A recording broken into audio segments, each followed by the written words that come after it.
欢迎收看频道 DH 娱乐新闻，订阅频道，不要错过当天最热门的新闻。我们今天的时事通讯涵盖以下内容：肖战看着被右手抓住的杨紫，满脸笑容，两人一般都有很多事情要讨论。肖战太双标了，看着杨紫脸上的笑容就停不下来，面对不同的女人却是莫名的冷酷。作为媒体中不常见的男工匠，肖战对于自己与异性之间的距离一直格外小心。如果你看网友发现的路透社，肖战和杨紫完全不同。他看着杨紫被自己的右手抓住，同事开始连连嘘声。肖战屈辱的笑容甜到了极点。本来肖战和杨紫是闲逛的情侣，免得怀疑，肖战却一直盯着杨紫的后脑勺。杨紫转身就撞上了他。肖战的目光死死盯着他，中间的工作人员看到了这种情况下，肖战在网上吃着糖，一脸的抓狂。肖战也不怕工作人员的笑话，一脸正经的笑容，这不就是亲情的味道吗？看了看工作人员的反应，我发现他们两个人都这么甜蜜，并不是第一次了。两人在群里交流了很多。杨紫在和肖战交手的时候，嘴把手都不是闲的，不知道有什么话题可以连贯的讨论。肖战的手依旧直截了当地搭在杨紫的脸上，杨紫一说肖战够不着，就用紧握的小手气愤地捶着肖战的胸膛。肖战宁可不否认，还邀请他，所以他一般都会承认。在实际范围内，两人在热场上拥有如此体面的空气并不常见。肖战也会站出来欢迎杨紫拍照。拍照之前，他真的很注重细微之处来协调杨紫的刘海，然后把杨紫拉到怀里拍照。一切都是那么的正常和有效。就在肖战和杨紫相处相近的空间时，杨紫会挥发自己的玲珑属性，向肖战跳舞。您应该意识到，每位年轻女士都对自己喜欢的人有所限制。只是在她被说服对方对自己的印象还不错之后，她就忍不住想要揭开自己的本色，而杨紫的本色是耐人寻味的。显然，迷人的精神应该与迷人的个人有关。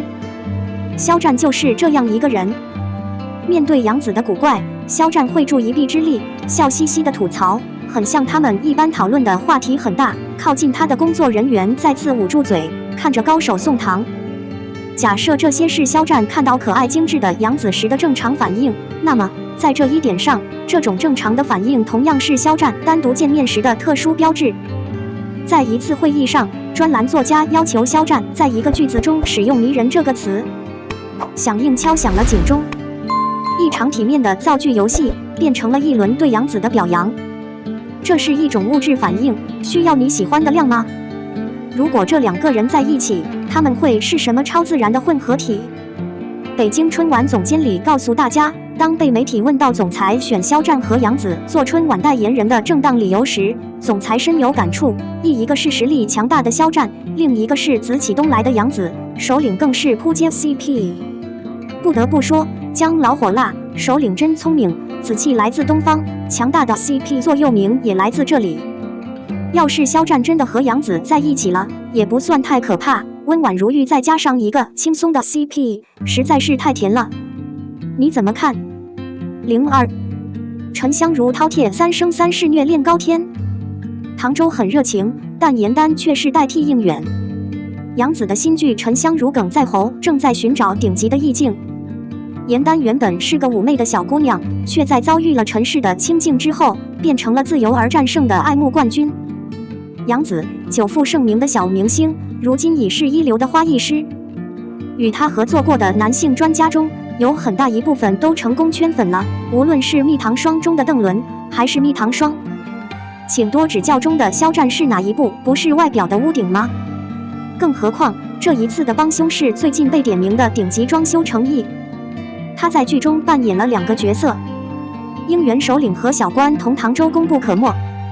剧中严丹与应渊的崇拜，相当于三生三世传说中的高点和低点，让人追随角色，余味悠长，出人意料的零星爆发，哭笑不得。统治者应远在这个星球上的工作是唐周，他是一个奔跑和过度的年轻军官孩子。他底子温厚高尚，喜欢徜徉江湖，却意外遇见了严丹。落华刻意而野蛮。纵然唐周对燕丹的爱的深沉，燕丹一般都把他当成应远的替身。在苏沫的第一部小说中，言谈虽然不是特别有经验，但喜欢帮助弱者和恶魔，并在余墨之后下山的路上遇到了军官唐周。因为他们三人是同样，他们选择一起旅行，分担困难，但后来他们意外地追忆了他们的回忆。恰巧，燕谈曾经是大狱中一个可敬自毁的小精灵，曾经逍遥自在，后来却对应元帝大发雷霆。在活泼睿智的燕谈的视线中，原本冷酷的应元帝也忍不住想被他打动，两人之间产生了一丝情愫。然而后来，璎珞皇帝却让燕秦心烦意乱，以至于他承诺放弃自己的永恒地位，重新开始忘记过去。刚开始，璎珞帝也有自己的内幕，却没有告诉燕玉，他们之间产生了深刻的误解和怀疑。为了保护天下人，应元帝担起了重担，无论如何，为了燕谈的白头，他无论如何宁愿经历切心的痛苦，也不愿让燕谈找到一种满足感。与霸道开朗的应元帝不同，唐周年轻自毁，是一个幸福内敛的恶灵追踪者，喜欢按照自己的节奏过着正常的生活。他们令人难以置信的技巧，感觉正好相反。他们下山的过程充满了咯咯笑声，这对幸福的夫妇来说是真正的美丽。无论如何，在地球上度过的时间是非常短暂的。当燕谈回顾他对应远的爱恨情仇时，他从不放弃他。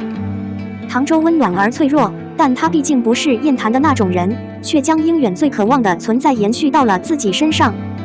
绝妙的大结局中，燕谈和璎珞注定要在一起，却又彼此思念，而勇敢的女人却在默默地等待一个澄清和一个答案，那就是她与营地的感情撕裂。缘历经千辛万苦，终于看到了彼此的深情厚爱。爱情是大局的宿命和游戏计划，假设事物与欲望冲突，我接受总会有更多的方法进化回来。燕谈和应远最终会牵着孩子的手，像岛封面一样过去的那个。您如何看待电视剧《沉香如粉》中的程毅、杨紫、孟子怡和张睿的出演？来吧，留下你的评论。03，檀木被切换，玉骨残骸被最小化，这是要把肖战拖回画板吗？你喜欢消遣专栏作家吗？无论是来自杂志还是网络，个人通常都会以这种过度批判的意义来描述转移专栏作家。在他们不可避免的观察下，专家们因为对自己的错误被抓住和揭露的极度恐惧焦虑而站立。这些天，小新对演员们有些欣喜若狂。在这半年多的时间里，演员们2次迂回地解释了肖的案子。第一次是表演者的社交场合，有人问表演者：“肖和打架是真的吗？”误导。再问一次，回答说：“在任何时候明显吗？从来没有。”表演者也让大家知道，肖是个自学成才的表演者，不胡扯，能拍一些戏。随后的时间是刘大锤的更新。刘演是锤说所有关于肖战的 CP 都是假的。刘大锤是谁？圈内众所周知的小狗，取决于录音专家茶饭的流言蜚语。他有一个程序化的反应，程序化的回应是肖战的 CP 都是假的。你是假的？求我确认是徒劳的。按照肖战的人气，吃完饭肯定能上热搜，意义重大。如果真的能拍到绯闻，价值尤其难以估量，流量一目了然，目的是恰当的。网络崩盘其实大部分都是潜移默化的。可惜肖战的 CP 是假的，有点出乎意料。要说谁的脑洞很大坑，肯定是网友们普遍认为刘大锤本质上是肖战的代言人。小新想问一下，你能不能特别为你的孩子或者父母代言？如果可以的话，不，你为什么要给肖战做代言人？这真的很重要。但是当我回过头来想，这些假装睡着的人怎么会醒来？这真的很重要。